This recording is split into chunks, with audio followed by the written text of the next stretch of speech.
know now that in the early years of the 20th century, this world was being watched by intelligences greater than man's, and yet as mortal as his own.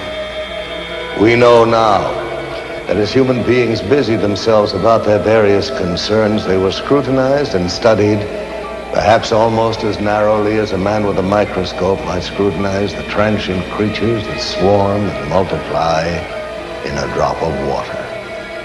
With infinite complacence, people went to and fro over the earth about their little affairs, serene in the assurance of their dominion over this small, spinning fragment of solar driftwood, which by chance or by design, man has inherited out of the dark mystery of time and space.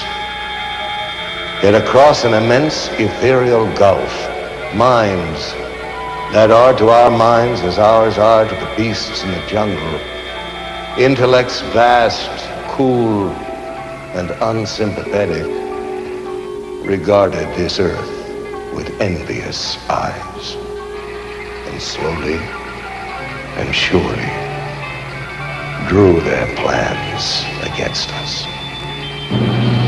So began a science fiction bestseller published more than 75 years ago, H.G. Wells's War of the Worlds. It was written and read as harmless entertainment. Science fiction was just becoming popular. Fairy tales for adults. And yet that world of science fiction is all around us, right now, less fictional with every passing day. The evidence is here. Our planet is indeed being visited by intelligences greater than man's. They travel in spaceships, in flying saucers. People all around the world are seeing these craft. The Italians call them disci volanti, the French soucoupe volant, the Russians letayushchi targelki.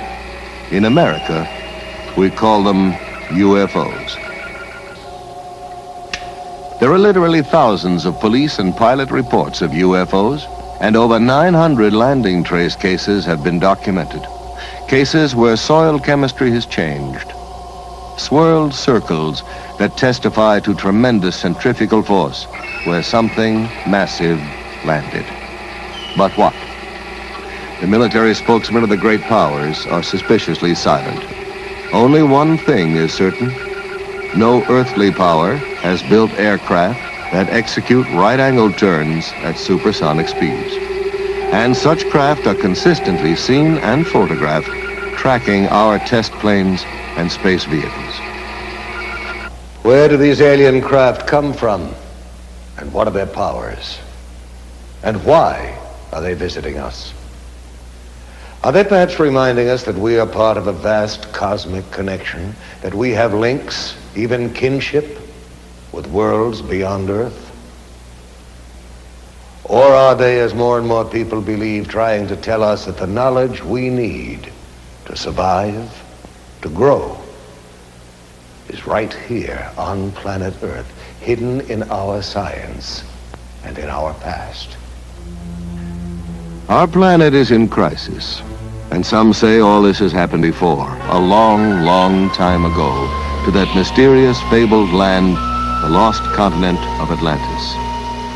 In the 4th century BC, Plato in his dialogues vividly described an island continent beyond the Pillars of Hercules called Atlantis. Ancient Mesopotamian tablets refer to a land destroyed by the Great Flood.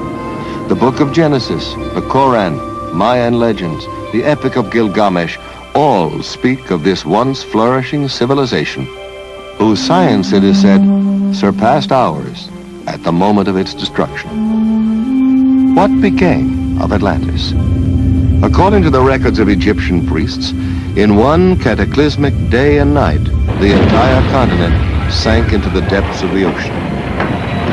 Russian physicist Immanuel Velikovsky has suggested that Atlantis became the lost continent after a shift in the Earth's axis.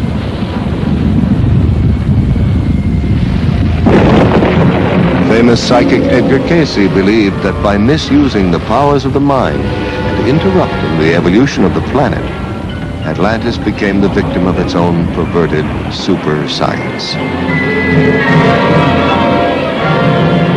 And the people of Atlantis, what happened to them? Were they all destroyed? Or did some survive the Holocaust and migrate by sea and air to other lands? Did some Atlanteans retreat into the ocean and establish a magnificent undersea kingdom that still flourishes there today? Or did they, with their advanced technology, escape into outer space? And have they perhaps, since man first left records on cave walls, been returning in their spaceships to observe us as we build the new Atlantis? What evidence is there that man himself was not the sole architect of the Earth's great ancient structures? Did we indeed get a little help from our friends from space? The Great Pyramid of Giza is the height of a 40-story skyscraper. It's built with 2.25 million stone blocks, some weighing 24,000 pounds apiece. Blocks supposedly hauled hundreds of miles by slaves and beasts of burden. And what of the knowledge necessary for the construction of such a monument? We know now that the Great Pyramid was built facing true north in the exact center of the land map of the world. Not the known world of 2575 BC, but the entire world as we know it today. The only way its architects could have derived such calculations would have been to survey the Earth from high in the air, make a global map, project it flat, then draw meridians through the precise center of the map's land surface. Either that or the information was provided for them by someone else, someone capable of aerial reconnaissance. Some of the pyramids in Spanish America, land of the ancient Mayan, Aztec, and Toltec civilizations, predate even those of Egypt. Tiwanaku, the oldest city in South America, is said to have been constructed by a race of giants whose homeland was destroyed by a great flood.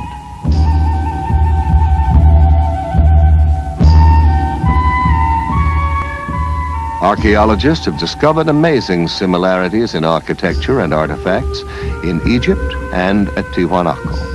Similarities which have led some scholars to suggest that these two civilizations might have a common source, that perhaps Egypt was the principal colony of Atlantis in the Old World, while Tiwanaku was one of the drowned continent's colonial outposts in the New.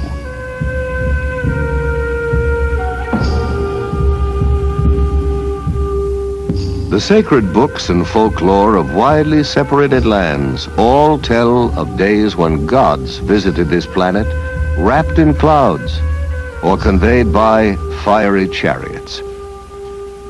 Are the gigantic statues on Easter Island faithful representations of ancient astronauts or Atlantean giants? And what of Stonehenge, Neolithic computer of the Druids? The parallel is not far-fetched, for it would take an IBM computer to decipher the functions of this calendar monument, to predict coming eclipses from the complex alignment of the massive stone slabs, each marking a position of the sun and the moon. And more astonishing, the inner measurements of Stonehenge in England and the dimensions of the Great Pyramid in Egypt both indicate the precise number of days in a solar year, which seems to suggest that the architects of these distant structures had access to the same information, perhaps even worked from a master set of blueprints. The question is, why?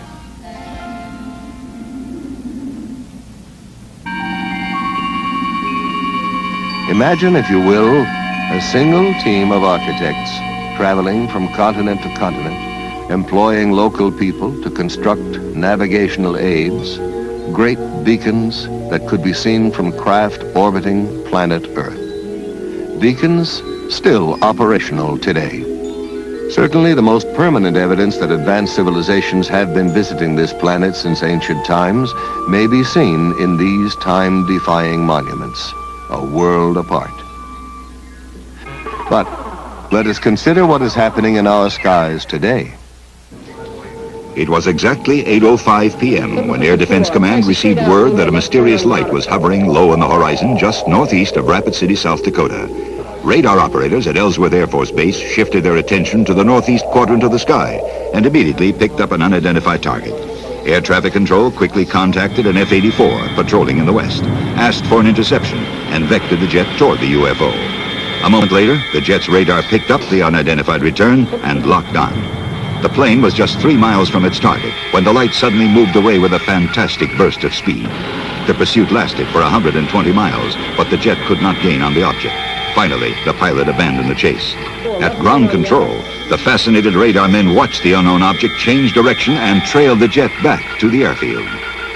The evidence is overwhelming that planet Earth is being visited by intelligently controlled extraterrestrial vehicles.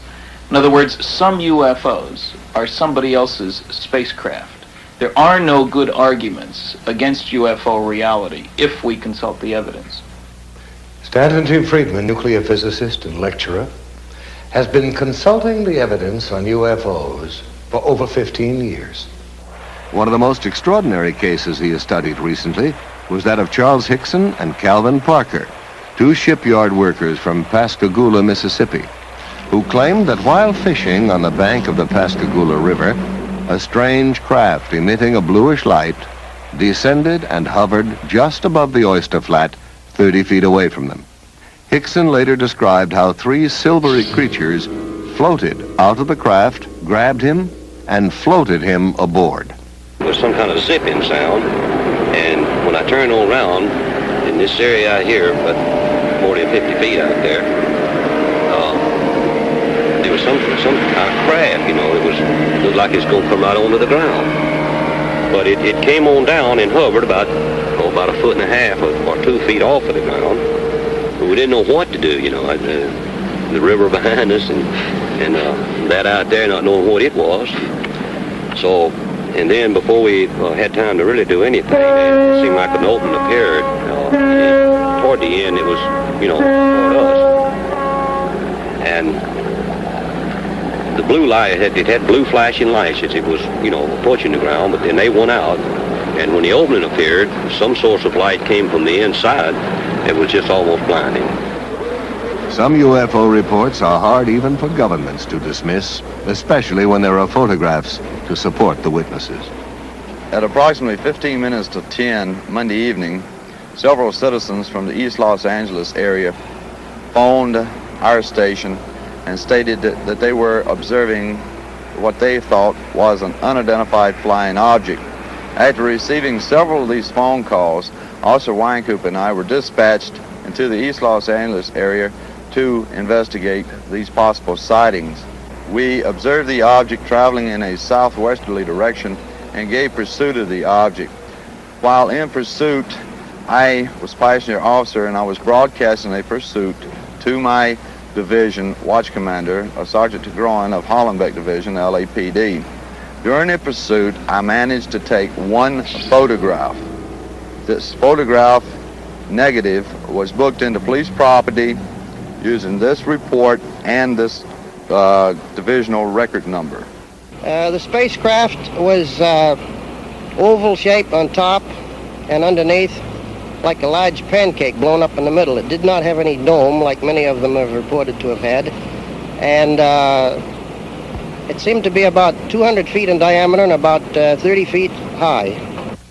One of the best photographic sequences on record was taken of a UFO over Trindade Island off the coast of Brazil. Military and civilian observers on the Brazilian training ship Almirante Saldanha saw this metallic craft nearly 150 feet long moving in over the sea to circle the island. A professional photographer aboard the ship grabbed his camera and took these photographs, which were officially released to the world by Juscelino Kubitschek, then president of Brazil, as authentic UFO pictures. Evidence of UFO activity over water mounts steadily. Jacques Cousteau has reportedly investigated UFO sightings over South America's Lake Titicaca. Thor Heyerdahl saw strange glowing masses underwater during his famous Kon-Tiki voyage. And there are literally hundreds of reports from marine scientists and ship's crews of mysterious undersea craft. What is the connection between UFOs and water? Are extraterrestrials using the oceans of our world as highly developed bases for successive space expeditions? Or are these craft, as some people believe, piloted by descendants of Atlantean survivors who sought refuge long ago under the sea? What evidence is there to support this speculation? We now have the means to explore our ocean floors, and divers have located vast stretches of what appear to be the paving stones of giants. Stones as huge as the blocks that built the pyramids, crisscrossing the ocean bed in mid-Atlantic. Archaeologists have found the walkways and pillars of an ancient sunken temple off the coast of Bimini in the Bahamas. Are these undersea structures traces of one of the cities of Atlantis? Consider the mysterious triangle-shaped area in the Caribbean Sea that extends from the edge of the Gulf Stream about 150 miles east of Fort Lauderdale, Florida, to 40 degrees west latitude in the mid-Atlantic. Known in olden times as the Sargasso Sea, this area is a graveyard of the unexplained.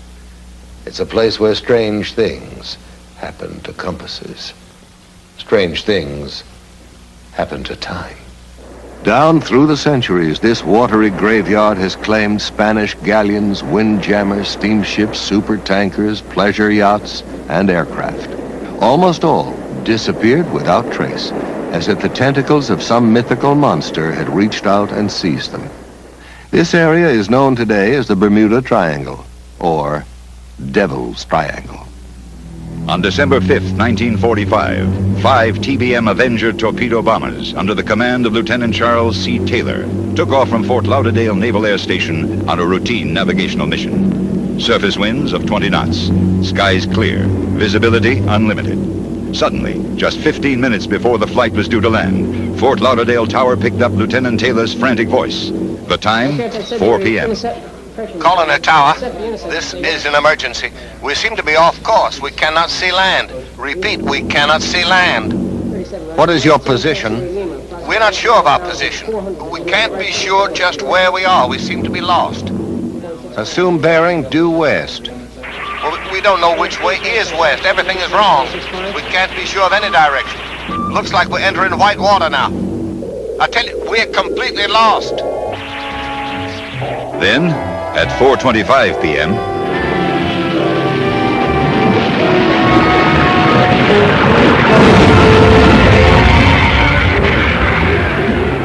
we're completely lost. And then, silence forever. Immediately, the Navy dispatched a Martin PBM Mariner flying boat, a huge craft with electronic tracking gear, with enough fuel to remain airborne for 24 hours. Aboard, a crew of 13. By 7:04 p.m., the Mariner 2 was missing. In 3 short hours, the Triangle had literally swallowed up 6 planes and 27 trained men.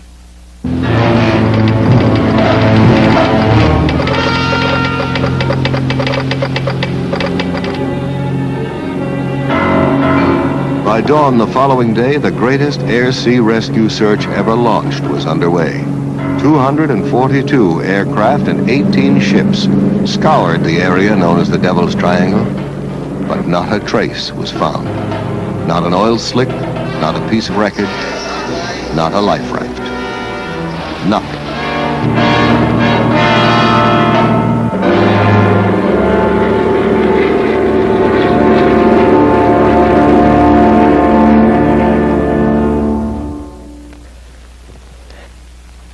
There's no comprehensive list of Triangle victims, but the litany of lost ships alone reads like a guest list from Davy Jones's locker. United States ship Nina, United States ship Grampus, the steamship Santa Clara, Star Ariel, the Home Sweet Home, the steamships Hewitt, Corner, Slocum, the Marine Sulphur Queen, the Southern District, the City Bell, the George Boston, the Raifuku Maru, and on and on and on. Ship names that descend from mythology, the steamship Rubicon, the Nereus, the Proteus, the Cyclops, the Constellation, the steamship Witchcraft. Theories about the triangle range from piracy to tunnels into other dimensions, other time zones. Physicists have suggested that the lost ships and planes may have been victims of a magnetic phenomenon that disrupts radio communications, causes flight instruments to malfunction, but there is no conclusive explanation. The ominous question remains. Is this area controlled by some unknown intelligence? We are currently spending millions of dollars exploring the ocean's bed. Project Moho drilled 600-foot shafts beneath 12,000 feet of water in an attempt to decode the mysteries of the Earth's crust. And along with archaeologists and oceanographers, parapsychologists are joining in the search to locate evidence of the legendary lost continent of Atlantis.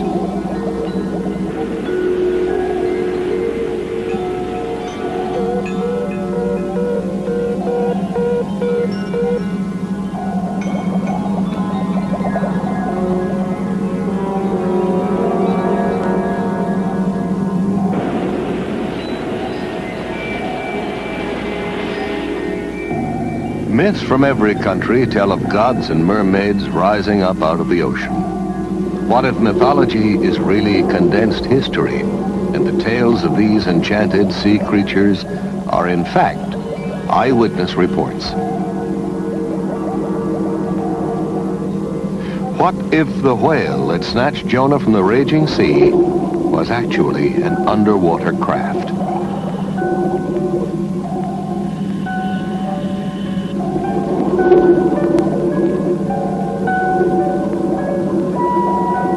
Undersea colonization may be a reality within our lifetime. Oceanographic institutes like Woods Hole and Scripps are collaborating with the government in undersea lab experiments to prove that man can live comfortably in an aquatic environment for extended periods of time. In order to survive under the sea and in deep space, man is developing new tools, mind tools, telepathy, clairvoyance, psychokinesis. The young Israeli psychic Uri Geller, who's puzzled scientists with his ability to bend metal with his mind and to dematerialize objects, claims that the power to do this is channeled through him from an extraterrestrial intelligence. Well, if Geller is right, we all have a lot of new thinking to do. Meanwhile, the governments of both Russia and America are quietly sponsoring psychic research. Both countries have seriously considered using telepathy, the direct transference of thought from one mind to another, as a means of communicating with submarines and spaceships. Another country where ESP research is being carried out with the utmost objectivity is Czechoslovakia.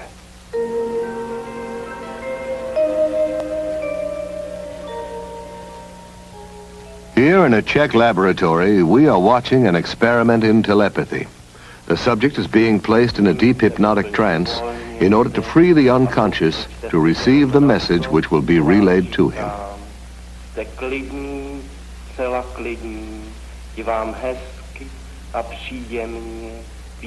First, the subject is placed in a deep hypnotic trance.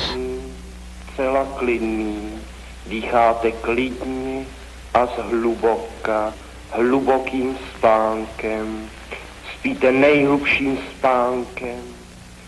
In this experiment, it is essential that there be no outside interference, that the subject's mind be clear to receive the mental message that will be flashed to him. Now the experimenter, previously unknown to the sleeping subject, selects at random an envelope which contains the name of a spice. Pepper. He tastes it, and then mentally tries to convey the actual taste of the spice to the hypnotized subject. Now the scientist is saying to him, what I taste, you also will taste. What is it? And the reply comes almost immediately, pepper.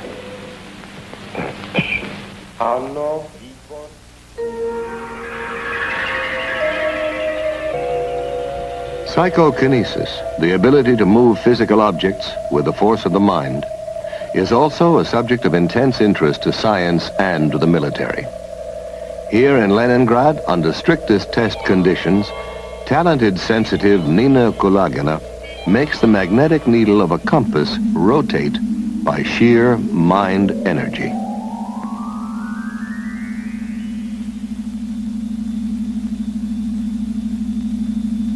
Russian scientists have found that while demonstrating this ability, the magnetic field surrounding Madame Kulagina's body is only 10 times less powerful than that of the Earth itself. Using this same energy, Madame Kulagina can also make non-magnetic objects like these matchsticks, shielded under glass, creep toward her across the table.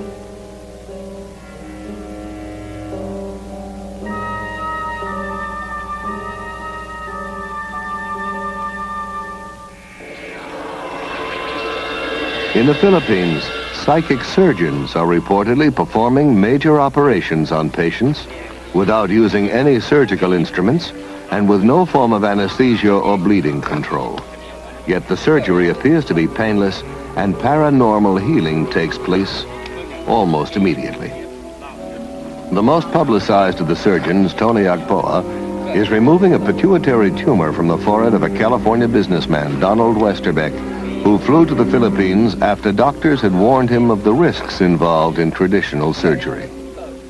Here in Westerbeck's own voice is his description of the result of his operation. When I came to the Philippines, I was very dubious about this entire process, but I felt that it would be a shame to have the operation first and find there was any truth to the Philippine phenomenon.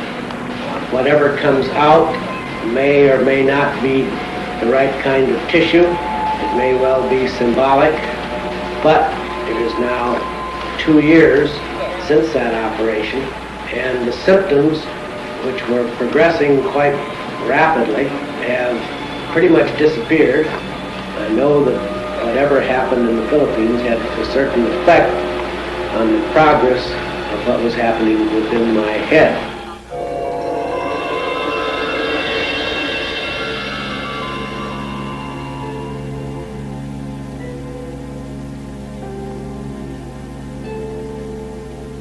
You're here for psychic healing. We have healers here who actually laying on of the hands.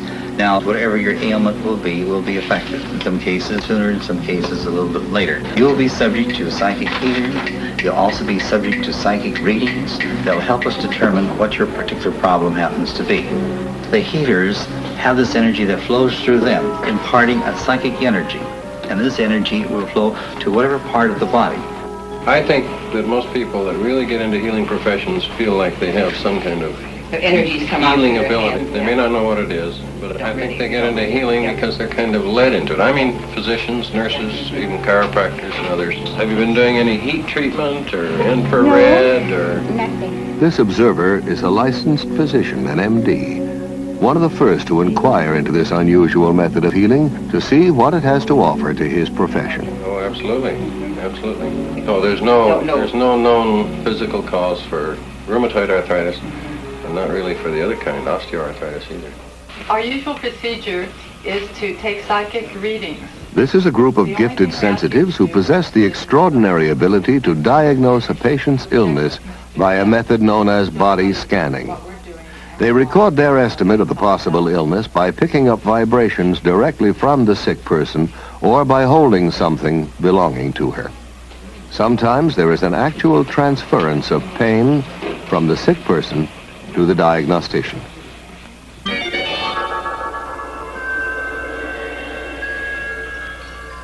The idea of an energy field or an aura surrounding the human body goes back many centuries.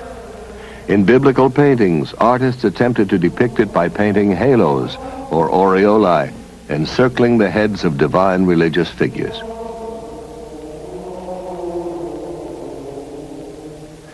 Rather more recently, this NASA picture shows Apollo 12 astronaut Pete Conrad on the moon with a bluish glow around him.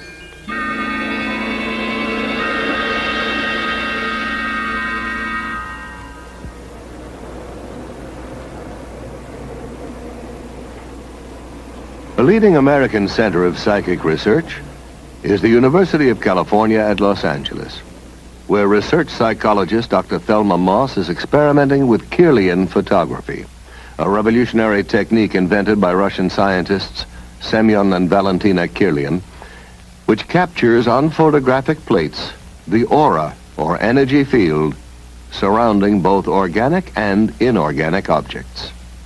Dr. Moss, could you tell us about your research here at UCLA?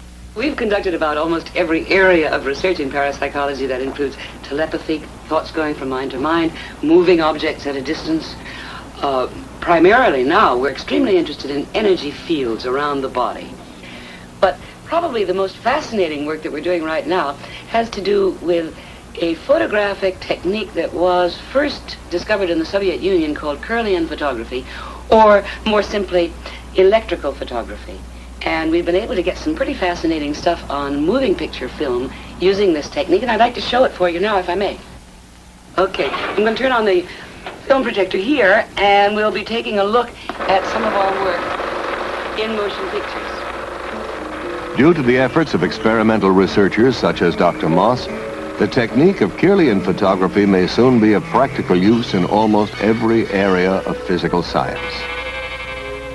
Inorganic objects photograph very differently from organic objects. Coins have a steady corona. We get the illusion that there is movement going around it, but the actual corona itself is static and its boundaries fixed, whereas human beings show a remarkably different effect.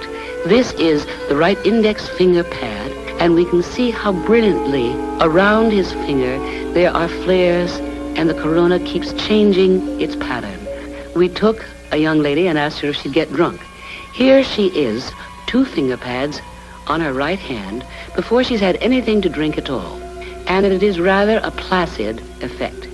After 4 glasses of champagne, we see that she's become considerably brighter and the gaps have closed. And from the backs of her fingers are emitted sparks from time to time. After 8 glasses, she's in a much better state.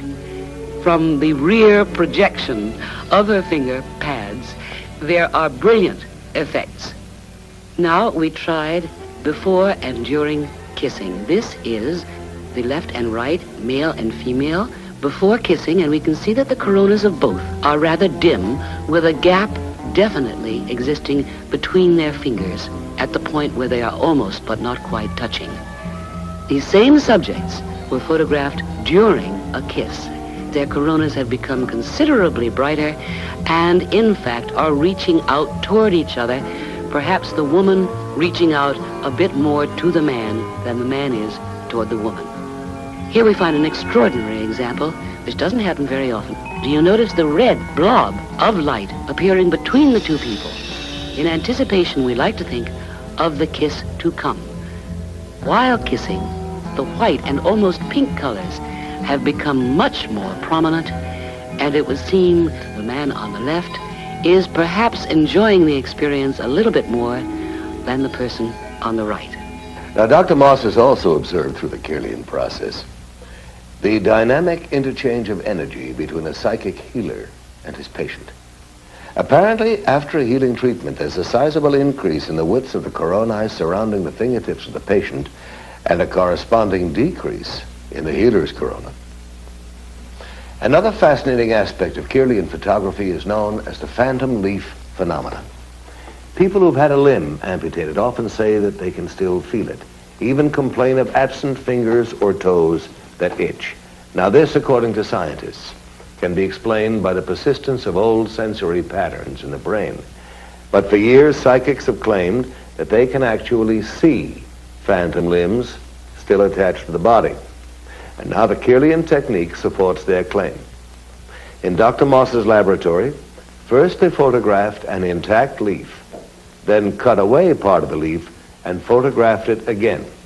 For a short time, a phantom counterpart of pure energy remained where the leaf had been cut.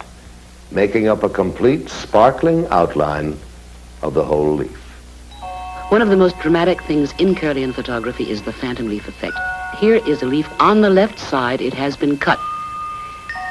We turn on the Kirlian equipment by placing an electrode, and here we see no phantom. Where the leaf has been cut, there is a kind of gap. However, by lifting up the electrode and replacing it very vividly, you can see the brilliance of the phantom effect. Extending beyond the boundary of the cut leaf, we can see flares coming out from various parts of the leaf and from its cut end. We cannot explain the effect. We simply know that it exists and that we can take it. About 30% of the time, we obtain this phantom effect. Dr. Moss, have you investigated any other types of psychic phenomena? Oh, I'm called on frequently. Psychotherapists sometimes bring their patients in because they've got some problems. One of the strangest areas of all is when we are called, I would say we get 100 calls a year, to find out about haunted houses. People think their houses are haunted. And we did one extraordinary investigation with interesting results of a haunted house here in Los Angeles for the American Society for Psychical Research. Not far from UCLA is still another haunted house, inhabited by Mr. and Mrs. Robert Rice, their 5 children, and a ghost. Mr. Rice, when were you first aware that your house was haunted? It was the holiday season of Christmas in 1969. Did you see or hear something? Well, it was more of a feeling than either sound or sight. It was one of these things that there was an extremely strong presence in the house, and I got up, I'd say it was 1 or 2 o'clock in the morning, and began to look around the house. I searched all the rooms expecting to find a burglar, but there was no one in the house, but a very, very strong presence. Soon after this, Mr. and Mrs. Rice called in a psychic to find out if their house was indeed haunted. They were told that the ghost was that of a young architect who had become very disturbed and hanged himself upstairs in the attic bedroom.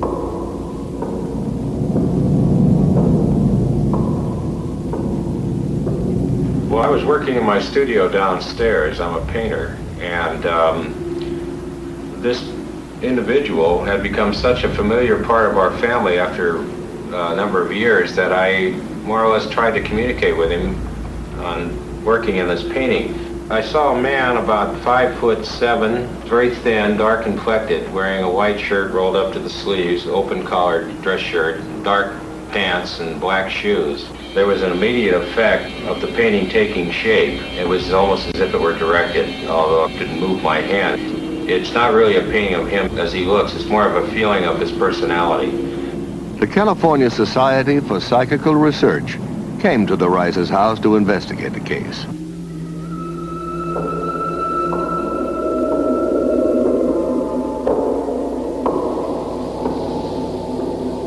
And they went through the house and the different parts of the house, wherever they were, that they felt something, they would record that. They felt very strong feelings of him upstairs where he was supposed to have hung himself. There were unusual noises up and down the stairs, and it sounded like someone walking up and down the stairs.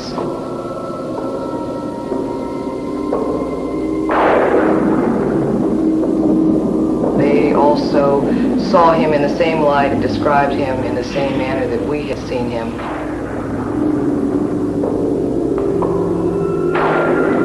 Much of their conclusions concurred with what we had told them ourselves. In view of the 5 children, there are absolutely no problems whatsoever. They're very aware of what's happened. It really doesn't bother them. They're used to the idea. We've never been afraid of him, and it's never bothered us living here, and we've been here for 5 years. Actually, we've kind of enjoyed having him as a silent member of the family.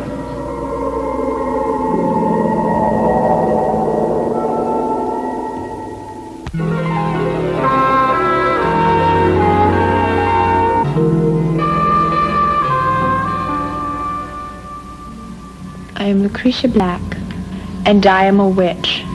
I practice witchcraft. I have always been a witch. I was born a witch, I was raised a witch, and my mother, grandmother, and great-grandmother were all witches. What is a witch? It's a psychic female who can project her energies and invade other people's subconscious minds, forcing them to do things they would not normally do.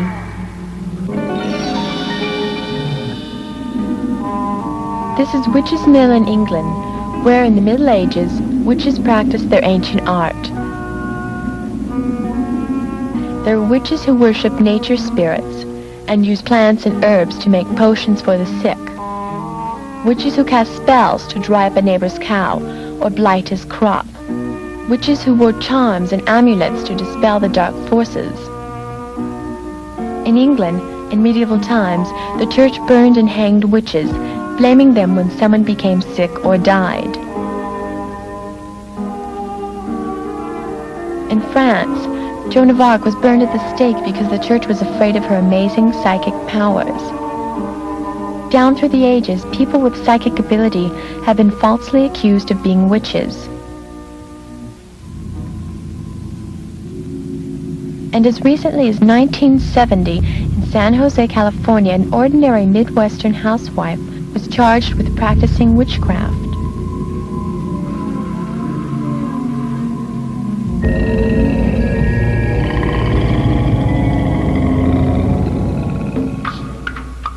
For years, we have seen people lying on beds of nails or walking on sword blades, and we've thought it was magic or fakery. Now we're beginning to understand there is a thin line between magic and what we call mind over matter. And science has begun to study the people who perform these feats. Here in Hawaii, members of an ancient tribe walked barefoot through fiery coals without suffering pain or injury to their skin.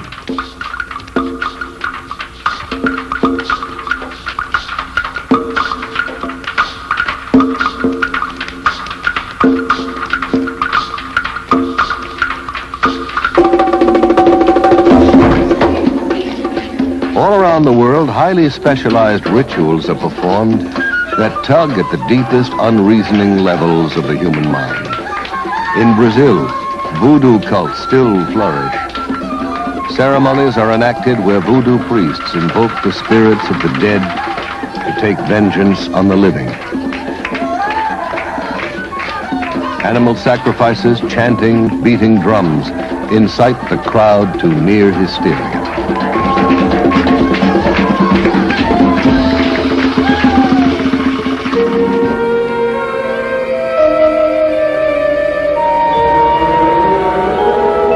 Questionable occult ceremonies are not limited to the more primitive areas of the world.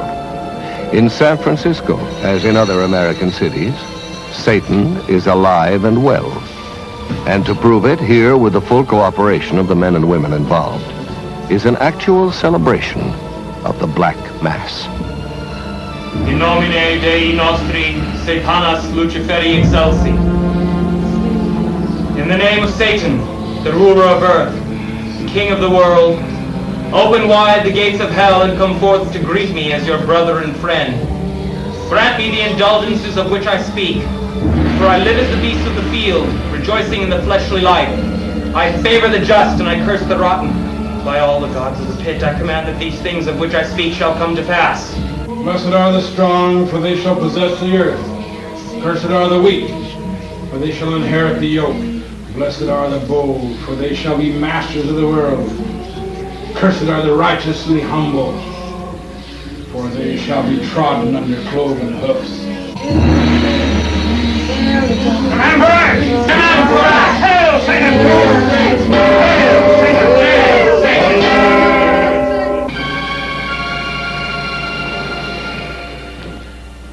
Some people still allow themselves to be seduced by the theatrics of dark and sterile practices. But most of us are reaching out to a new, exciting future. There is now a generation born to the knowledge that man can leave the earth. A generation prepared, even eager, for contact from beyond earth. And we're beginning to explore inner space to learn about the amazing psychic potential of the human mind. Where then do UFOs fit into our newly expanding awareness of the paranormal? Perhaps investigative reporter Ralph Blum, author of Beyond Earth, a book about man's contact with UFOs, could answer that question for us. Mr. Blum, what do you think about the UFOs? I think we have to consider them as an example of Murphy's Law. Murphy's Law says that if something can possibly happen, it will. There doesn't seem to be much doubt that UFOs are happening, that they are real physical objects occupying both physical space and time. But the data also implies that UFOs may not actually fly here over vast, enormous distances, but simply materialize here, function as physical craft while in our atmosphere, and then dematerialize. I interviewed Air Force pilots whose mission was to acquire UFO footage, men who've tracked and photographed UFOs and then just watched them vanish. Professor J.H. Bruning of the University of Mississippi has pointed out how closely a UFO experience resembles a psychic event. In both instances, something that, according to the rigid rules of science, shouldn't be there, appears and violates the known laws of space and time and gravity. Ghosts and UFOs seem to have a lot in common. Ghosts materialize, seem to float or hover above the ground, often communicate telepathically, then dematerialize, just like the reports of UFOs and their crews. These and other fascinating phenomena such as time loss, teleportation, and spontaneous healing are all associated both with occult and UFO experiences. And I'm inclined to agree with astronomer Alan Hynek, who suggested that we may be dealing with an intelligence that knows more about the physical world than we do, more about the psychic world, and is using it all. Mr. Blum, I understand that you got down to Pascagoula, Mississippi, just 36 hours after Charles Hickson and Calvin Parker had their UFO encounter. Yes, I did. It was the first time I'd seen for myself the profoundly disturbing effect of such an experience, not only on the two men, but on the entire town. Nothing that powerful had happened to Pascagoula since Hurricane Camille hit the Gulf Coast. And it was quite impossible to sit in the same room with Charlie and Calvin and not believe that something terrifying had happened to them. They had me one on this arm like this, and on the other one, you know, they had my other arm like that. And I just seemed to lift up to the same height they were off the ground, and we just moved into the craft. Now inside, how did they lay you out? Do you remember how it happened? Yes. I didn't see any tables or chairs or anything in there. I'm not saying it wasn't in there because the light was almost blinding, but I didn't see any. And when they carried me inside, they seemed to just lean me back, you know. And this eye, well, I keep referring to it as an eye, it moved up in front of me about this close. Mm-hmm. And it started right at my eyes, looking me right in the eye. Uh-huh. And it hesitated there for a few seconds, and it just started moving over my entire body. When they brought me from the craft that along this area here, and they didn't drop me, you know, they just released me back to the ground. And I fell. I don't know why my legs were weak. I don't know why it was the fright or what it was, but I fell onto the ground. And that's when I seen Calvin. He's standing right over here in this area, and he was standing facing the river with his arms outstretched like that, just like he was staring at something. A man in Missouri gave a paper on 546 landing cases from 34 countries. These all involve traces, that is, where some marks were left after the UFO took off. One place where this happened was on the Johnson Farm in Delphos, Kansas, November 2nd, 1971. The strange marks in the middle there are a ring of soil affected by a UFO. There are a whole host of tests run on the ring. It's clear that something strange happened to the soil as far down as 14 inches deep. To give you an example of what happens to soil, the soil on the left was from that ring, obviously different in color and texture, and I might say from laboratory tests also different in composition from the normal soil on the right. As long as UFOs remain in the air and perform impossible acrobatics, we can all enjoy arguments about who is hallucinating. And the military can tell the anxious citizens you did not see a flying saucer. That was Venus, or swamp gas, or migrating geese, or whatever. But all that changes when a UFO lands and aliens disembark. One of the most amazing and agonizing of such experiences involved a couple named Betty and Barney Hill. While driving through the White Mountains of New Hampshire in 1961, the Hills lost several hours on the road. Unable to account for the missing hours and plagued by recurring dreams, they finally sought psychiatric help. While under time regression hypnosis, both Barney and Betty Hill relived being taken aboard a strange, glowing craft manned by beings not of this earth. While aboard, they were given an extensive medical examination and told that they would not remember what had happened to them. This is a model of one of the UFO occupants as described by Betty Hill under hypnosis. They were under 5 feet tall, with grayish skin, and communicated by some sort of thought transmission. In contrast, the creatures that floated toward Charles Hickson appear to have been servo mechanisms or robots. The pointed spike ears prompted astronaut Brigadier General James McDivitt to suggest that they were probably some kind of advanced radar device. Another version of what they look like, this is a drawing made by an artist, a composite based on hundreds of eyewitness reports. And obviously most landings don't get reported. This character is about 4.5 feet tall or so, 2 arms, 2 legs, a head and a body. Slightly different facial features, obviously not like any of our friends down here on Earth.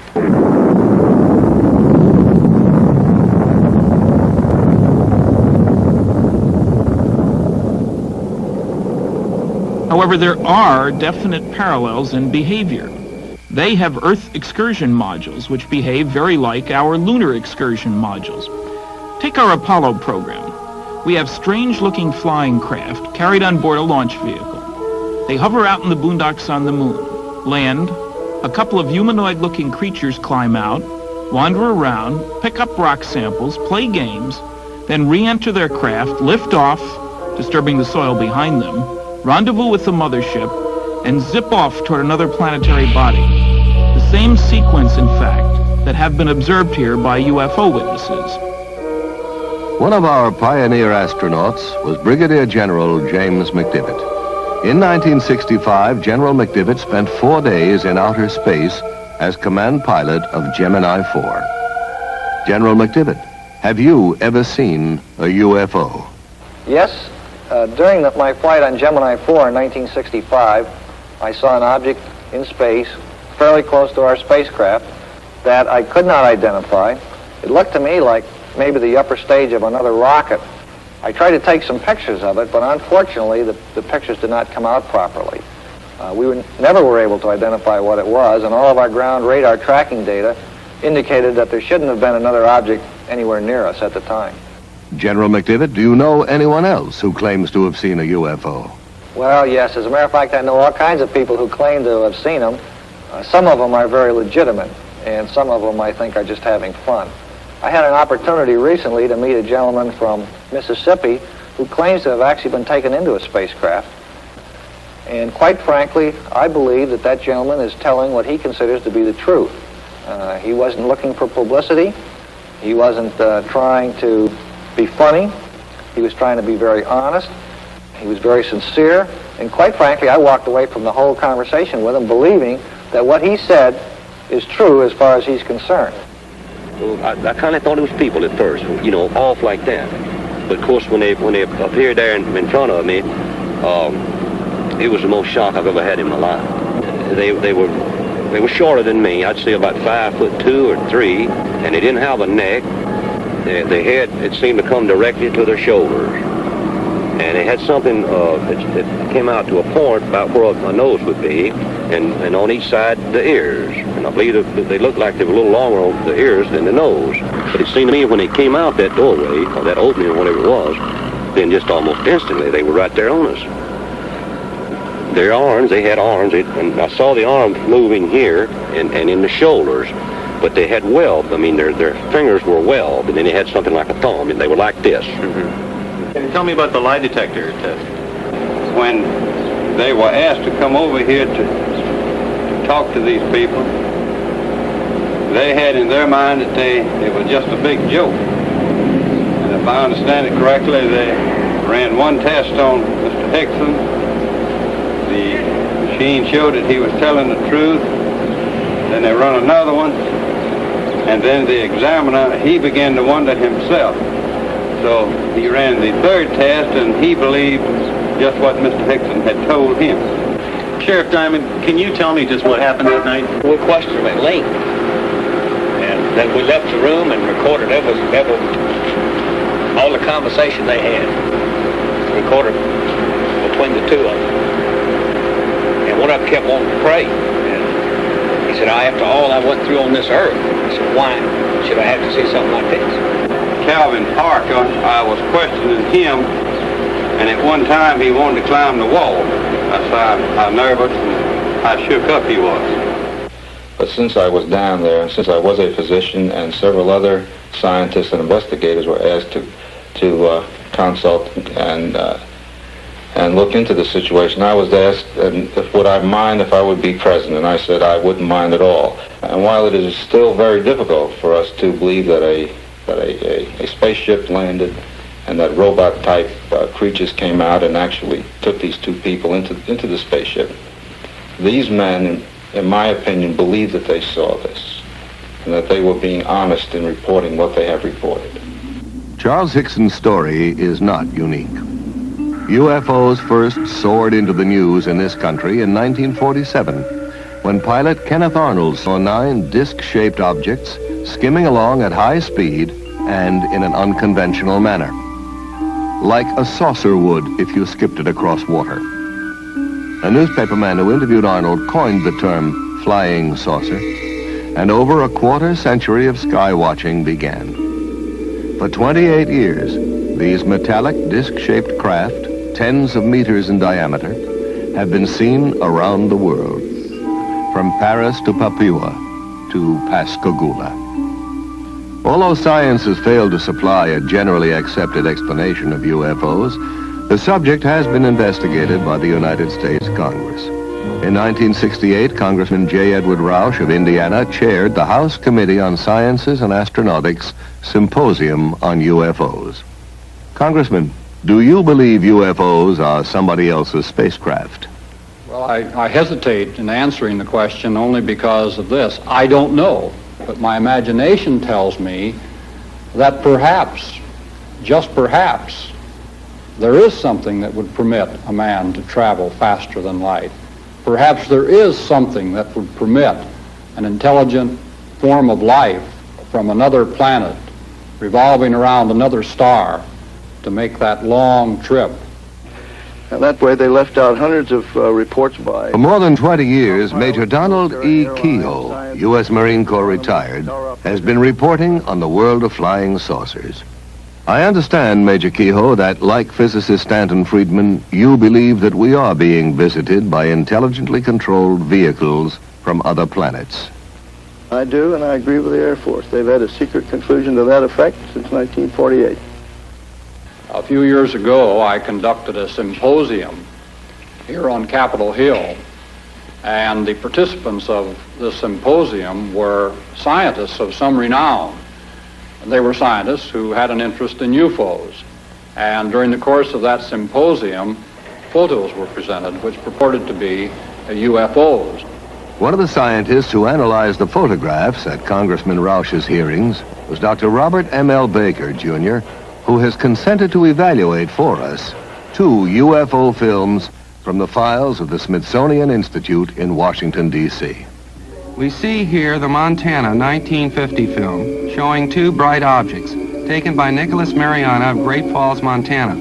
The natural phenomena that is often given as a source of these images is airplane reflections. Airplanes, unless moving at unrealistically high speeds, would have to be so close to the observer as to be identified as airplanes in order for them to portray the kind of motion seen on the film. I don't concede these images to be airplanes, airplane reflections, comets, or other well-understood natural phenomena. We don't know whether these are sophisticated weapons. Everyone denies that they are. Our own country denies that they are sophisticated weapons of this country. This film was taken in 1952 by Delbert Newhouse, a Navy photographer, near Tremonton, Utah. He estimated that there were approximately a dozen metallic objects shaped like 2 saucers, one inverted on top of the other.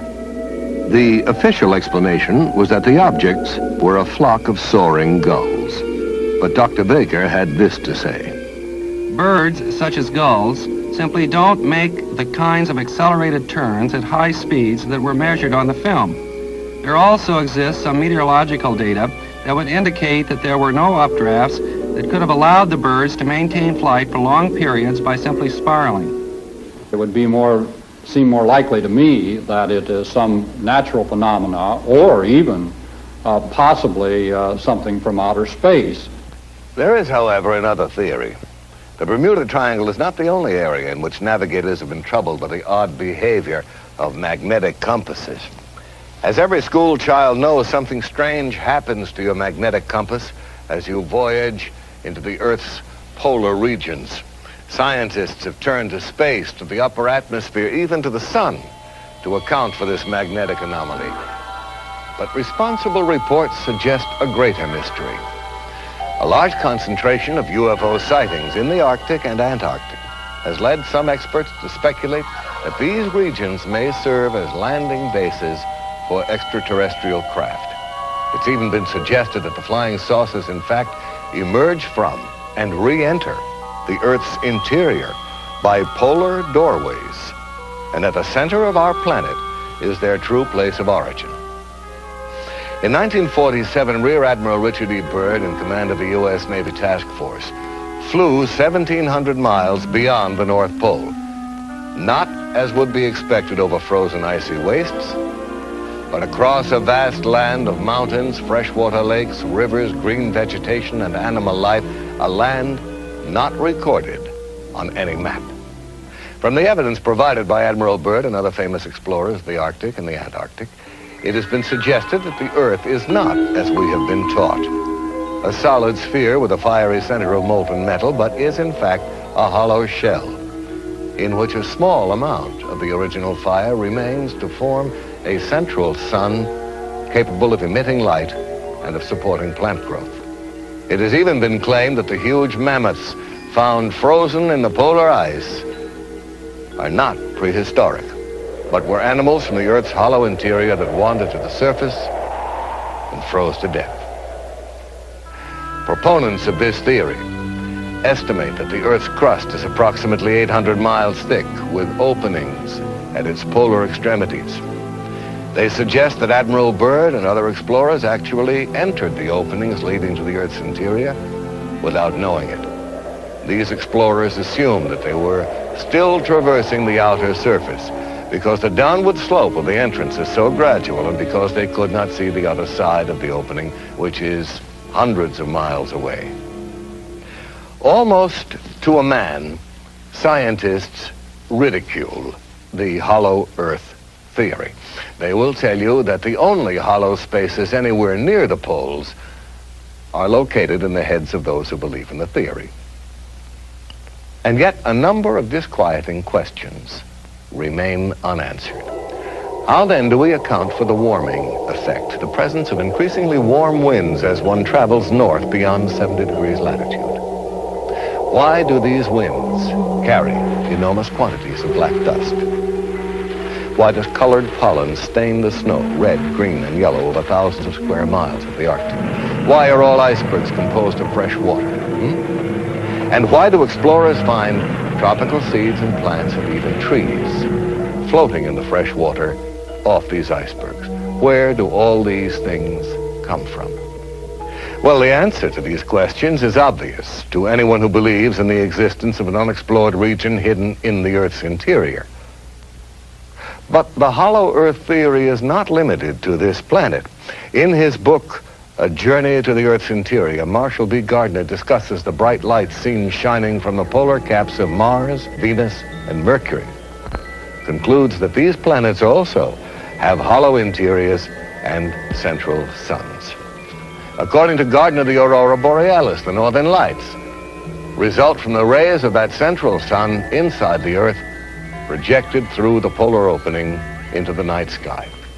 Now, before we join in the laughter of scientists at these notions, we should remember that 100 years ago, the world's most prominent astronomers staked their reputations on the fact that rocks did not fall from the sky. Today, these rocks are called meteorites. Science, like any living thing, must grow. Now, one of the crucial new questions for scientists is how to travel through deep space. Are there cosmic arteries, openings maybe in the fabric of the space-time continuum? In the past, man ascribed immortality to the stars. But now we know that, like ourselves, stars are born, grow old, and eventually die. At the end of their lifetime, stars only a little heavier than our sun suddenly blaze up in a supernova explosion, becoming giant galactic flares that collapse into white dwarfs and then eventually burn out to become black dwarfs, each about the size of the Earth. If the star is somewhat heavier, it will collapse to a much smaller and far more compressed neutron star about 10 miles in diameter. But what happens to stars at least 3 times the size of our sun? Those which do not reach a quiet old age as a neutron or dwarf star. Scientists believe that the collapse of these enormous stars is so powerful that once it begins, nothing can ever stop it. They continue to shrink until the gravitational field surrounding them is so strong it becomes completely closed off from the rest of space. Nothing that enters this region can ever escape, not even light. And so these stars become invisible black holes in the fabric of space. Stars that have blinked out and died, yet are still there, exercising a devastating effect on every particle of matter that enters their gravitational fields. Where gravity is so intense, it warps space, imprisons light, halts time. Astronomers are now speculating about the possibilities of huge rotating black holes in which the tremendous distortion of time and space is so extreme as to generate a passageway to another world. A future astronaut plunging down a rotating black hole could perhaps never return or communicate again with our world. But he might emerge in a different time, a different corner of the universe, or perhaps even a different universe. And it's not so unlikely that an advanced technological civilization could have overcome the hazards of black hole travel, harnessed their power to voyage through time as well as through space. In his stunning book, The Cosmic Connection, astronomer Carl Sagan imagines for us a federation of societies in the galaxy that have established a black hole rapid transit system in which a vehicle is rapidly routed through an interlaced network of black holes to that black hole nearest to its destination. As even more dramatic evidence of interplanetary penetration, we can look to Siberia just after the turn of the century. An unidentified space object hurtled toward Earth at over 30,000 miles an hour. Trailing streams of fire, it broke into our atmosphere, and then came the explosion.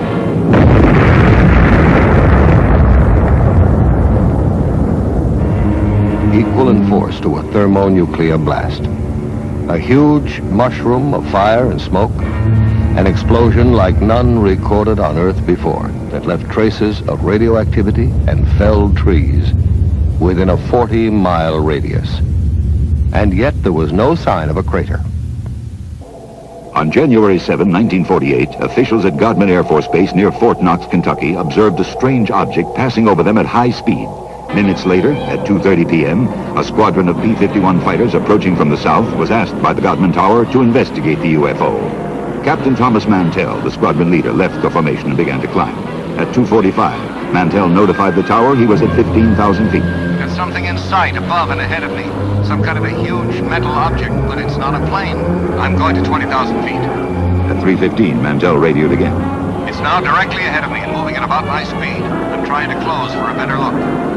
That was Captain Mantell's last transmission. All further attempts to reach him failed. Less than an hour later, searchers found the plane. Mantell was dead.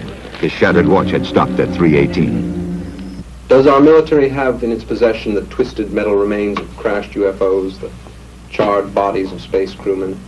I don't know. There are no easy answers. But one thing is clear. With the formidable resources at its disposal, the American military has to have the best collection of UFO data in the world. And I really think it's time they shared that data with the people. I must say I have some sympathy for the military, especially the Air Force, whose province is, after all, the wild blue yonder. What do you do when something unknown is penetrating your airspace and you can't cope with it? The bureaucratic solution seems to be, when in doubt, classify. But I also have real sympathy with the people who are the victims of this policy, people whose lives will never be the same because they had the courage to report what they saw. I admit some people have been seeing some pretty strange things lately. One of the strangest and most bizarre is the appearance of huge hairy creatures that walk upright on two legs and are frequently sighted in areas where UFO activity has been reported. Somewhere in these dense forests lurks something for whose origin and existence science can offer no earthly explanation. Called Sasquatch in Canada, Bigfoot in the western states, Folk Monster in Arkansas, Momo in Missouri, Skunk Ape in the Florida Everglades, these foul-smelling giants, some of them reportedly 10 feet in height, crash around in the undergrowth, uproot trees, invade logging camps, and terrify witnesses.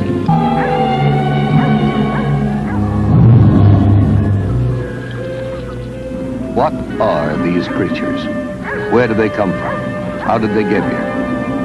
Recently, an astonishing number of Bigfoot reports have coincided with UFO sightings and landings. Are the UFOs dropping these creatures here to see if they can live on our Earth? And why has no one found any bones or the remains of one of them? Do these giants, as psychic Peter Herkus claims, decompose into powder when they die? Or are they perhaps picked up again by the UFOs to be examined in alien laboratories?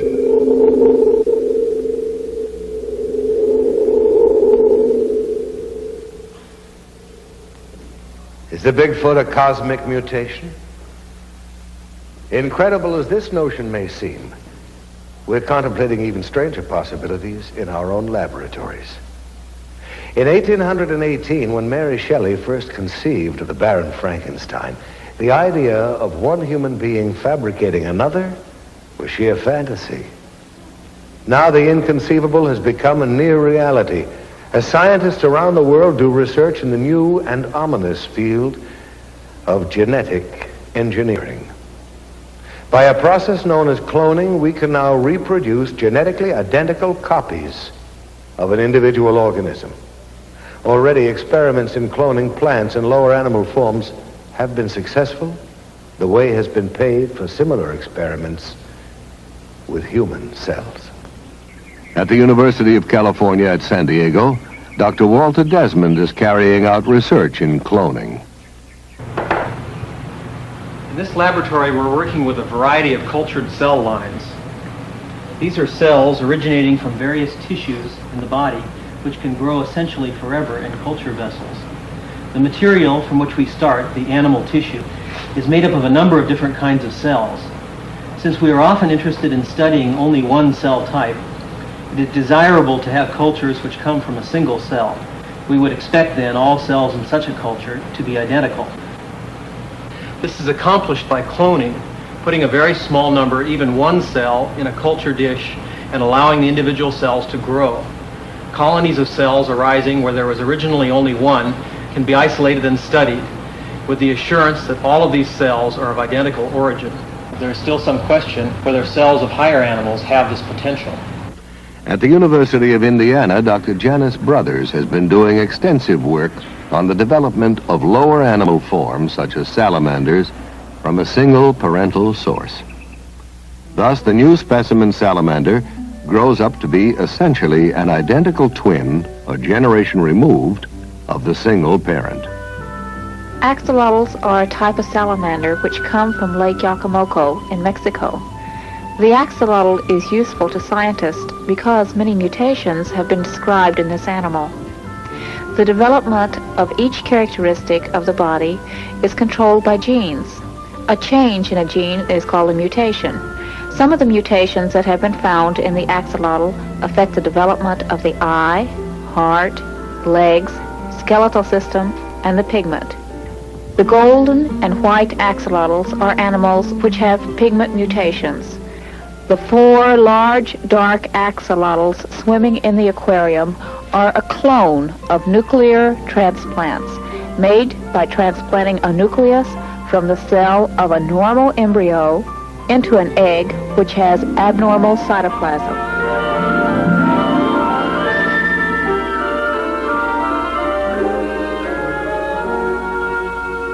First, man thought that only man possessed communication systems. Then we made friends with the dolphin. And now plants take their place among the communicating life forms of this planet. Since 1969, Marcel Vogel, a senior research chemist at IBM, has been actively engaged in the study of man-plant communication. Vogel believes not only that plants respond to our thoughts, but that they are supersensitive instruments for measuring our emotions. Working with green broad-leaved houseplants like this philodendron, Vogel wraps a copper wire around the plant and attaches a small stainless steel electrode to the plant leaf. The wire is then hooked up to an amplifier and polygraph recorder, and he is ready to establish a stable baseline, a sort of plant heartbeat on the graph. One of the earliest experiments that we did was the threat of attack. With the help of his assistant, Chuck Mignosa, Vogel will now attempt to project thoughts of attack and then monitor the plant's response. So what I'd like to have you do, Chuck, is to build a strong thought form of an attack. Chuck, think a strong thought of attack and then commit the act on the plant. Any shift of the needle on the graph is regarded by Vogel as a response from the plant. When the needle jumps wildly, it is the electrical equivalent of a human scream. Next, we will see both Marcel Vogel's and the plant's response to his assistant, Tom Montalbano's directed thoughts. Both the plant and Marcel Vogel are tied into the narcophysiograph biofeedback machine. This is the plant response telemetered through the stainless steel electrodes. Here is Marcel's galvanic skin response. This trace is Marcel's pressure and his cardiovascular relaxation and tension of the blood vessels. This trace is the temperature variation coming from Marcel's hand. As you can see, it's lowering. Now be quiet. Now I'll focus into you, Tom. Tom, do you like women? Definitely. Now it's responding to you. And this time I'll focus onto your liking of women. Now here you have my response to your thought, but nothing with the plant yet. Now we're getting an emotion, a response, you see, right here. I had a thought of doing some healing work. Good. Now repeat that operation, that thought. There's the repeat. There you picked it up. Now it transferred. See, your mind was locked in. There's the thought finally transferred. All right. Look at this. There's a response to our personal interaction. It's always a thrill to me when I see this happen, because it's hard to believe that we are all linked together with thought. So we really become one with each other and nature. And that's why I love this type of work. Now here's my response to the thought of love. I said the word love. Look at the Marcel Vogel is pointing out how, with identical equipment, the plant's response is greater than his own. That it actually picks up more information and is therefore a finer instrument for measuring emotion than man himself. Research into the secret life of plants raises some awesome moral questions. Should we, for instance, give up cutting roses in our gardens? Should we eat only vegetables that have died a natural death? And what is natural when we speak of death? The human race has come a long way since Faust sold his soul to the devil. Now we are ready to negotiate with death, to treat dying and death as a disease, and a curable disease at that. In March of 1963, biologists at the University of Oklahoma confirmed that the skin cells of the Egyptian princess Mene were still intact and, in effect, alive. Yet Princess Mene has been dead for several thousand years. Ancient Egyptian priests apparently knew many of the secrets of life preservation, secrets we are now in the process of rediscovering through a branch of science so new that most people have never heard of it. The name is cryonics. Cryonics is a program of extended life. Because of the tremendous gap between the research laboratory and the general practitioner's office, it appears it is no longer appropriate to bury or cremate an individual simply because he is suffering from a terminal disease and has suffered a cardiac arrest.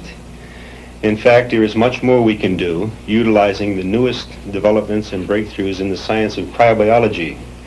In fact, cryonics regards dying and death as a disease, most serious indeed, but not necessarily incurable. How do you cure a patient of death? Well, under ideal conditions, a patient would be in a hospital, and just seconds after cessation of heartbeat, death certificate would be signed, constituting legal death. Immediately, the patient's body temperature must be reduced to 0 degrees centigrade just as soon as possible. This is accomplished by usually placing the patient in a cold bath solution and rapidly reducing the body temperature. The purpose is that we are trying to reduce the metabolism. We are trying to slow down the dying process as rapidly as we can. Preparing the body for the second phase of cryonic suspension, which is perfusion, where the body is actually brought down to temperatures all the way down to 300 degrees below zero. This process of perfusion consists of replacing the blood in the body with a biological antifreeze that protects the cells from these very, very low temperatures. Once the patient has gone through the perfusion process, they are placed in a temporary environment of dry ice until a capsule has been prepared, a cryogenic storage vessel made out of stainless steel that will contain the patient's body and also provide the low temperature refrigerant. In this case, we're using liquid nitrogen, which has a temperature of minus 320 degrees Fahrenheit. At this temperature, for all practical purposes, time ceased to exist. We are not in the business or interested at all in freezing dead bodies and trying to bring them back to life. In fact, what we are doing is we are slowing down by utilizing low temperature biology. We are slowing down and stopping the dying process just as soon as it legally becomes possible. The churches are very much in agreement with the objective of extending and saving precious life. Here we have a young lady who was placed in cryonic suspension, and actually the church not only agreed with the procedures, but actually provided a Monsignor to come down and bless the capsule in the hope that indeed that this woman could be saved. How did you become interested in this research, Mr. Nelson? Well, as a child, I was fascinated with the phenomena of hibernation, how animals could survive long, foodless, cold winters. Most recently, we had a real example of a human being, a young man by the name of Armando Sacaros, who wanted to escape from Cuba. And he conceived of the idea of stowing away in the wheel well of a high-flying jet. He didn't realize that the ordeal that he was about to encounter was the situation where the altitude at 39,000 feet does not have enough oxygen to sustain life, or that the outside temperature was minus 40 degrees, and that the wheel well is not a pressurized compartment. Any one of these factors could have and should have taken his life. 8 hours later, when the plane landed in Madrid, Spain, young Armando fell out onto the pavement, frozen, no heartbeat, and to the astonishment of everyone, about an hour later, they detected a faint heartbeat, and several days later, he was nearly recovered, and 56 days later, he left the hospital well. Scientists from around the world came and examined the young man, marveled at what he did could not be done by their present understanding, and the ultimate conclusion was that Armando Sacaros was indeed the first artificially induced case of human hibernation. In the past several years, NASA has been allocated millions of dollars for hibernation research as a possible aid to space travel. Now, personally, I think it would be a very brave man who would agree first to be frozen alive and then sent out in a rocket to Mars. Is it possible, in fact, Mr. Nelson, for people to be cryonically suspended while they are still clinically alive? Not legally in this country today, in my opinion. We often have requests from patients, terminal patients, who are suffering terribly from cancer or other diseases, and who would like to have their bodies cryonically suspended as soon before they suffer the final stages of death and the agony and so on. However, it is not possible because of the legal definition of death. The process cannot be started until cessation of heartbeat. But it definitely would be to their advantage biologically, medically, and I hope someday that we will be able to actually apply these procedures to patients when they are in a terminal condition, if that's what they desire. To some people, this is one of the most gruesome, I might even say chilling, developments of the biological revolution. But not, I think, as threatening or as mind-stretching in its implications for the future as is cloning. I recall reading a French essayist who suggested that when man is on the verge of creating life, God will return. He will smile wryly and announce, "Closing time, gentlemen, please."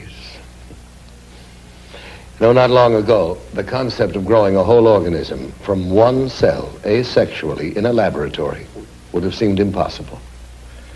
But already scientists are contemplating the cloning of human life. Dr. Richard Siegel, professor of genetics at UCLA, has agreed to discuss some of the ethical, the social, and even the political implications of science interfering with evolution. Dr. Siegel, is it likely, in your opinion, that cloned man will become a reality in the near future? The very definite possibility exists that in the foreseeable future, it will be possible to clone the most complex mammal of all, man himself. We have the theory, we have the scientific know-how. However, some of the very specialized techniques that are required have not yet been achieved. But there's reason to believe that with the concerted effort, some of the barriers that now exist can be avoided. Were human cloning finally achieved, and I must emphasize that it has not yet been done, I think that it would raise some very remarkable ethical problems for all mankind. After all, here would be a group of people who would have no proper father, no proper mother, no family, who would recognize from the outset that they were Xerox copies, as it were, of people who exist or had recently existed. And to contend with this through their lifetimes would present a most difficult problem that would finally have to be dealt with. Whether it would be psychiatric, psychological, I don't know. I would not like to be a Xerox copy myself. Certainly cloning would raise, too, some very practical problems for man. For example, one can think immediately a dictator who could clone for himself a superior fighting force, people that would be virtually invincible as an armed force, people who could be programmed so that they would have no mental blocks against fighting. They would have no question but to go out and kill or do the bidding of the dictator. Now here's another possibility, really very intriguing, but at the same time quite frightening. We can imagine that a very wealthy, very powerful individual might have a dozen or so clones of himself prepared. And these could be kept in storage, as it were, and could be used when called upon as a source of spare parts. For example, when this wealthy old man's heart began to give out, he could get a new heart, a transplant, from one of his cloned copies. And there would be no danger whatsoever of transplant rejection. The heart would be destined to take and would function normally. Similarly, in the case of some horrible accident, if a leg were removed or horribly damaged in the case of the wealthy man, a spare part again could be taken from a cloned copy, and this could be used to function. But here's the question. What do we do with the copy? from whom the spare part has been removed. What indeed would we do with all those pieces and parts and almost persons? What would we call the debris? Has man become too arrogant? Do we already believe there is nothing that science and technology could not eventually solve? Are we indeed the new Atlantis? The challenge that confronts us is as enormous as it is exciting. We are ready to tap new resources: telepathy, psychokinesis, Bigfoot and black masses, UFOs and Atlantis, Kirlian photography, cloning, and cryonics. These subjects all have one thing indisputably in common: people want to know more about them, to learn to forge new tools for mankind's future on Earth and beyond. Where are these new concepts and talents coming from? Are they imprinted in us from the beginning? Or are we being programmed from without, in the sense that the Lord once programmed Moses for survival? Are some of us again in contact with angels, technological angels, if you like, who are better at the game and wiser? I don't know. I think that they know more of what's going on down here on this earth than we think. And I don't know, they might have been, you might say, looking for somebody that could, you might say, hold up under the strain and convince people that there is another world and there's some kind of life on that world. They. Who are they? Well, we're living in a troubled time. So perhaps the most pleasing theory is that they are from planet Earth itself, from far in the future, when we have at last learned to travel backward in time. I like that. Because if that theory is correct, if they are our own descendants, if they are from the future, why then it means we made it. We survived.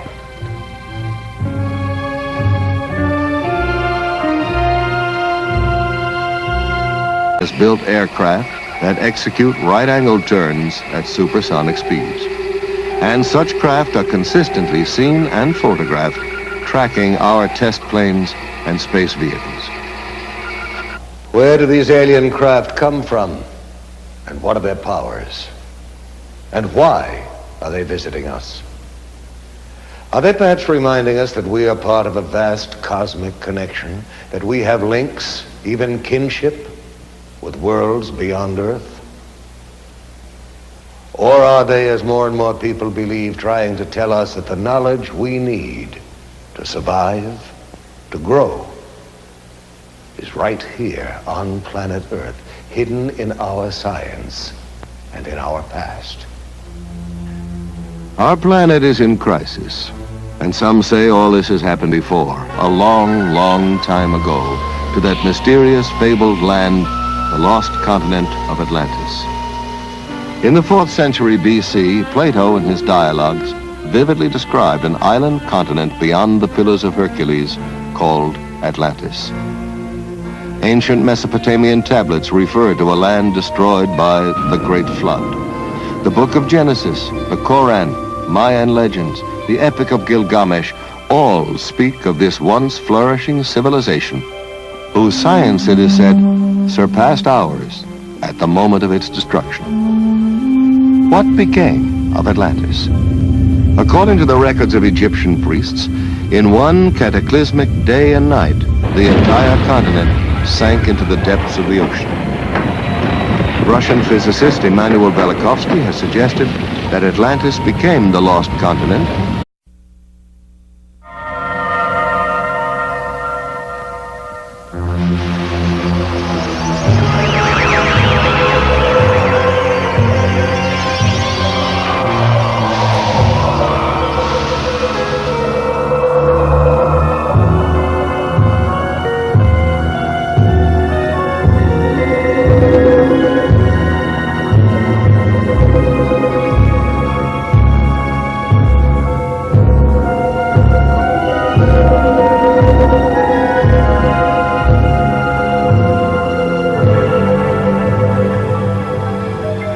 We know now that in the early years of the 20th century, this world was being watched by intelligences greater than man's, and yet as mortal as his own.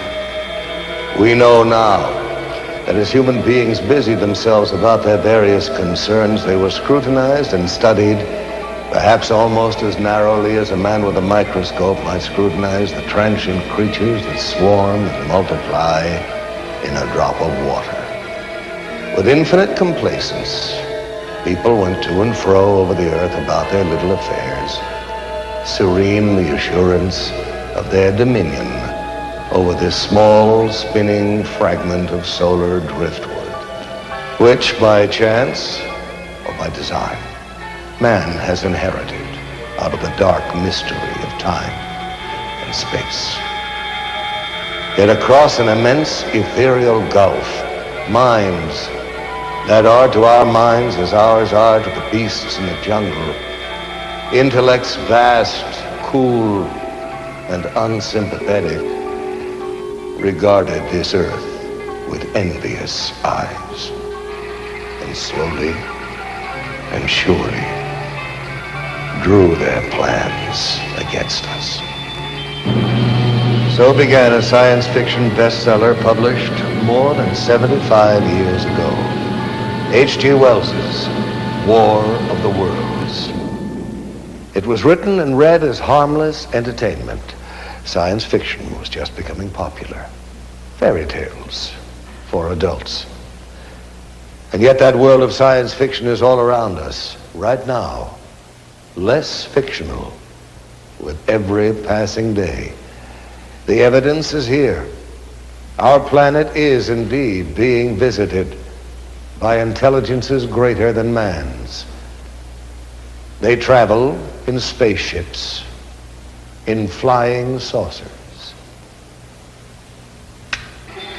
People all around the world are seeing these craft. The Italians call them disci volanti, the French, soucoupe volant, the Russians, letayuschi targelki. In America, we call them UFOs. There are literally thousands of police and pilot reports of UFOs, and over 900 landing trace cases have been documented. Cases where soil chemistry has changed. Swirled circles that testify to tremendous centrifugal force where something massive landed. But what?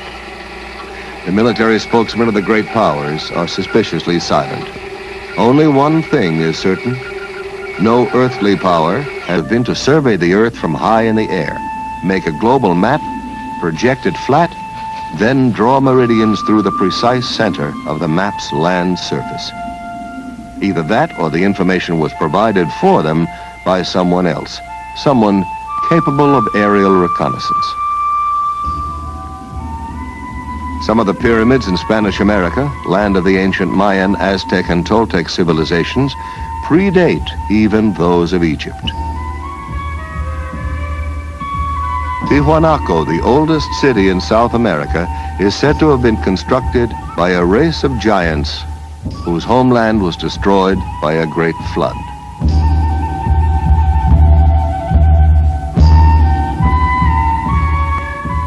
Archaeologists have discovered amazing similarities in architecture and artifacts in Egypt and at Tiwanaku. Similarities which have led some scholars to suggest that these two civilizations might have a common source.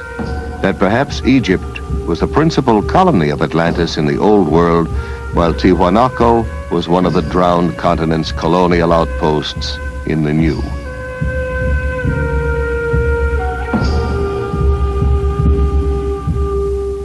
The sacred books and folklore of widely separated lands all tell of days when gods visited this planet, wrapped in clouds, or conveyed by fiery chariots.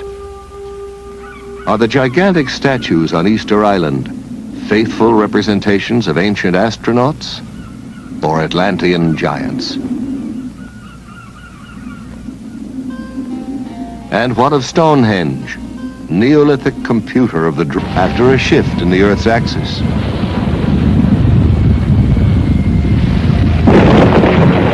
famous psychic Edgar Cayce believed that by misusing the powers of the mind and interrupting the evolution of the planet, Atlantis became the victim of its own perverted super science.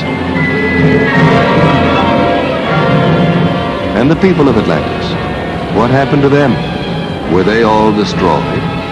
Or did some survive the Holocaust and migrate by sea and air to other lands? Did some Atlanteans retreat into the ocean and establish a magnificent undersea kingdom that still flourishes there today? Or did they, with their advanced technology, escape into outer space? And have they perhaps, since man first left records on cave walls, been returning in their spaceships to observe us as we build the new Atlantis?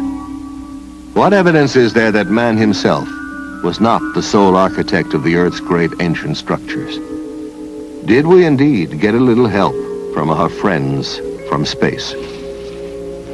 The Great Pyramid of Giza is the height of a 40-story skyscraper. It's built with 2.25 million stone blocks, some weighing 24,000 pounds apiece. Blocks supposedly hauled hundreds of miles by slaves and beasts of burden. And what of the knowledge necessary for the construction of such a monument? We know now that the Great Pyramid was built facing true north in the exact center of the land map of the world. Not the known world of 2575 BC, but the entire world as we know it today. The only way its architects could have derived such calculations would